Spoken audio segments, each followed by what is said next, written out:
दोस्तों आदाब, मैं अनीस अहमद खान हिंद वॉइस से आपसे मुखातिब हूँ। एंटी-सीए प्रदर्शनों के बाद उत्तर प्रदेश में बड़ी संख्या में नोटिस सर्व किए गए रिकवरी के। ये नोटिस तकरीबन अभी तक जो आया है भेजे जा रहे हैं, लेकिन 500 लोगों को ऐसे नोटिस भेजे गए हैं जिनमें दिहाड़ी मजदूर, रिक्शा चालक शामिल हैं और ऐसे लोग भी शामिल हैं जो तांगा चलाते थे, रेहड़ी लगाते थे, छोटे मोटे धंधे करते थे, सड़क के किनारे बैठते थे। उन लोगों को भी नोटिस सर्व कर दिए गए जिनके पास पैसे भी नहीं है कि कैसे चुकाया जाए। इसमें 10 साल के बच्चे के से लेके 70 साल के बुढ़े तक के नाम उसमें शामिल हैं। इनको 3-3 लाख रुपए की रिकवरी के नोटिस दिए गए। लोग परेशान हैं, इन लोगों के पास खाने को पैसे नहीं है, 3 लाख कैसे दें। लेकिन हाँ, इनसे जब बातचीत की गई तो उन्होंने कहा कि हम दे रहे हैं, किसी तरीके से हमें कुछ किस्तें दी हैं और कुछ बची हुई हैं। उनसे कहा कि आप इसके नोटिस के उसमें क्यों नहीं जाते हैं, कोर्ट में क्यों नहीं जाते। उन्होंने कहा हमारे पास इतना पैसा नहीं है कि हम कोर्ट जा सकें और हम ये काम ही नहीं करते, जैसे तैसे रोटी चलती है हमारी और इन पुलिस वालों की ही दम पे चलती, वरना हमको रेहड़ी नहीं लगाने देंगे, पटरी पे नहीं बैठने देंगे, हम लोगों को कोई धंधा नहीं करने देंगे। लिहाजा हम लोग कहीं से उधार मांग कर ब्याज पे पैसे लेकर चुकता कर रहे हैं। ये हालत है वहाँ पर। इन लोगों पर जो आरोप है वो वायलेंस फैलाने के हैं। सीएए जो एजिटेशन यूपी में हुआ था उसमें वायलेंस कितना हुआ है, और उसमें ये भी लगाया गया था कि जो लोग वायलेंस करते हुए मिलेंगे उनकी रिकवरी होगी और उनके पोस्टर्स बना के चौराहों पे लगाए जाएंगे, अखबारों में उनके फ़ोटो दी जाएंगी। ऐसे लोगों के बेचारों के अखबारों में फ़ोटो दिए जा रहे हैं, पोस्टर लगाए जा रहे हैं जगह जगह चौराहों पे। उनको कहीं नौकरी मिलना या उनकी रेहड़ी लगना भी, उनके यहाँ सामान खरीदना भी लोगों को मुश्किल हो रही है, ना वो बेच सकते हैं। ये हालत हो गई। यूपी में धांधली अपने इंतहा पर पहुंची हुई है ये, और चुनाव के दौरान ये पहुंची, ये किस हालत में ले जाएगी योगी सरकार को, खासतौर पर भाजपा की सरकार को, ये कहाँ तक ले जाएगी। ये जो पैसे इकट्ठे करने का अनैतिक काम है, ये कहाँ तक कैसे ख़त्म होगा।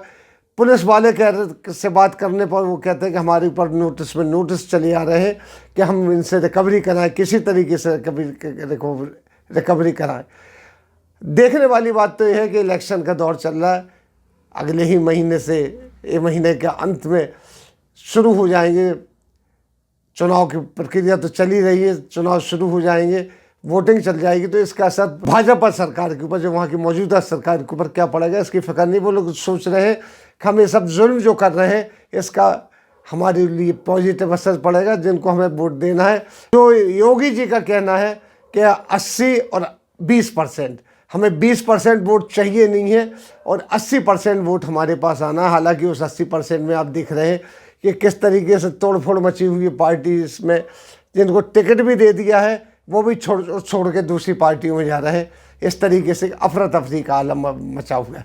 लेकिन इसके ऊपर भी इस तरीके के नोटिस आना, जबकि जो लोग सुप्रीम कोर्ट में गए, जो लोग अपर कोर्ट में गए, हाई कोर्ट में गए, उनको राहत मिल रही है। ये नहीं कि उनके जो उनके ऊपर इल्ज़ाम लगे हुए हैं वो ख़त्म कर दिए, इनमें जेल जाने तक की नौबत आ रही है। लेकिन नहीं, सरकार अपनी आंखें बंद किए बैठी हुई है। ये कहाँ तक जुल्म चलता रहेगा। सबसे बड़ी बात तो यह है कि चुनाव चल रहा है, इस चुनाव में कोई इन चीज़ों का मुद्दा भी नहीं बना रहा है। क्यों? सब ये सोचते हैं कि मुसलमानों के ऊपर ये हो रहा, हमें तो अत्याचार हो रहा है, जो भी हो रहा हम अपने ठीक है, हमारा हिसाब किताब ठीक चल रहा है, हमें तो वोट मिलना है जितने मिलना ही है। लेकिन ये कितनी गलत बात है। और ये तो अभी जो सर्वे हुए हैं उसकी बात कर रहे हैं, जो लोग जब पैसा जमा कर चुके हैं उनकी अलग गिनती है, और जो लोग जिन लोगों के पास बराबर नोटिस आ रहे हैं उन लोगों की अलग बात है। इस तरीके से ये चल रहा है। ये कब तक चलेगा, कैसे चलेगा? इस जुल्म है जो पिछली सरकार शुरू करके गई है, एक कहाँ तक सच्ची बात होती है कि आप शांतिपूर्ण प्रदर्शन चल रहा है, उसको पुलिस लाठीचार्ज करती है, उसको वायलेंस दिखा के उसके ऊपर इल्ज़ाम लगा के उनके ऊपर नोटिस रिकवरी के भेज देती है, उनके घरों के ऊपर नोटिस चस्पा कर देते हैं, चौराहों पे उनके फ़ोटो पोस्टर लगा दिए जाते हैं, जिसको सुप्रीम कोर्ट और हाई कोर्ट मना कर चुका है कि आप ऐसे ये नहीं कर सकते। लेकिन धांधली चल रही है, कोई पूछने वाला नहीं। अफसोस तो इस बात का है कि कोई भी पॉलिटिकल पार्टी जो चुनाव में खड़ी हुई है इस बात को संज्ञान नहीं ले रही है, न इस बात को उठा रही है, ना सपोर्टर उठा रहे हैं, क्योंकि जो भुगत रहे हैं बेचारे परेशान हैं। वो गरीब आदमी जो 200-250 रुपये रोज़ नहीं कमा सकता, उनको 2.5-3 लाख रुपए देना है, यानी 3 लाख तो मिनिमम देना है उनको रिकवरी का, क्योंकि जैसा कहा जा रहा है कि उन्होंने जो वायलेंस किया और जिसमें नुकसान हुआ उसकी भरपाई उन लोगों से की जाएगी। ये कहाँ की वो है, इसमें कहाँ का न्याय है, कौन लोग हैं? बगैर इंक्वायरी के ये सब चीज़ें हो रही हैं कि अगर नाम आ गया बस नोटिस निकल गया, नाम आ गया पर नोटिस निकल गया। अब सोचने वाली बात है कि चुनाव के टाइम पे इसको हल्का हो जाना चाहिए, इसमें कुछ शर्म आनी चाहिए, लेकिन कोई शर्म नहीं आ रही। सब लोग 80% वोट पे लगे हुए हैं। योगी जी ने तो कहा हुआ है कि हमें 80% वोट मिलेंगे। कैसे मिलेंगे? उनके जो 80% जो उन्होंने कैंडिडेट हैं जिनको टिकट दिए हैं वही उनके पास नहीं रुक रहे हैं, तो वो दूसरे कहाँ से मिलेंगे? पार्टी टूट फूट में मची हुई है। वहाँ खुद अमित शाह सड़कों पर उतरे हुए हैं, हालांकि वो बात अलग है कि कोई प्रोटोकॉल फॉलो नहीं कर रहे हैं, बगैर मास्क के घर घर जा रहे हैं। कैराना में जा रहे हैं, वहाँ पे ये कह रहे हैं कि यहाँ से पलायन हुआ था, जबकि अखबारों में भी आ गया, इंक्वायरी में भी आ गया कि वहाँ से कोई पलायन नहीं हुआ है, हिंदू वहाँ से छोड़ के नहीं गए, सब वहीं है, सब वापस आ गए हैं। वो इसलिए गए थे कि वहाँ वायलेंस इस किस्म का नहीं हो रहा था, बिजनेस डाउन हो गई तो सारी चीज़ें हो गई तो लोग दूसरे जगह चले गए। लेकिन अब जैसे जैसे हालात ठीक हो रहे तो अपने घरों में वापस आ रहे हैं।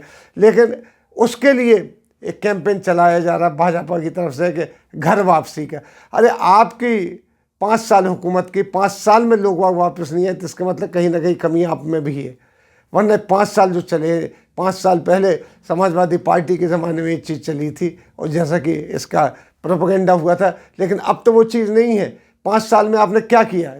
कोई क्या सुधार किया? सिर्फ ठोक दो की राजनीति की है, गोली मारने की राजनीति की है, एक ख़ास समुदाय को निशाना बनाने की राजनीति की है, चाहे उसमें यादव हो या मुसलमान हो या दलित हो। इन्हीं को गोली मारी गई, इनके पैरों में गोली मारी गई, इनके बच्चों को उठा के जेलों में बंद किया गया।